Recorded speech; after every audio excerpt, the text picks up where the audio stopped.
नागपंचमी आहे आणि आज शेतात काही काम नव्हतं, तर सण असला तर पुरणपोळी आलीच म्हणून लगेच स्वयंपाकाला लागले. आणि आपल्याकडे कसं आहे, प्रत्येक सण आनंदाने आणि उत्साहाने साजरा केला जातो.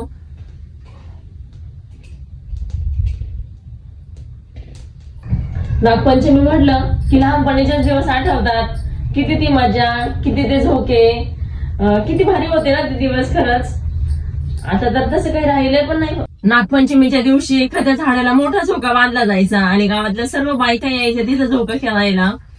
तर त्या निमित्ताने बायकांना एकत्र जमायला भेटायचं, मजा यायची. एकच असा सण असतो जिथे झोका खेळायला जातो. तर आपली भारतीय संस्कृती आहे, आपण प्रत्येक सण आनंदाने आणि उत्साहाने पार पाडला पाहिजे, साजरा केला पाहिजे.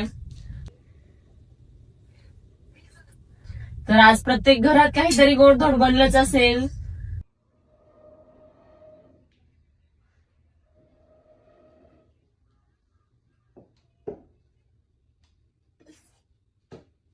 तर तुम्ही असेच माझे व्हिडिओ बघत राहा आणि व्हिडिओ जर आवडत असेल तर चॅनलला सबस्क्राईब करा.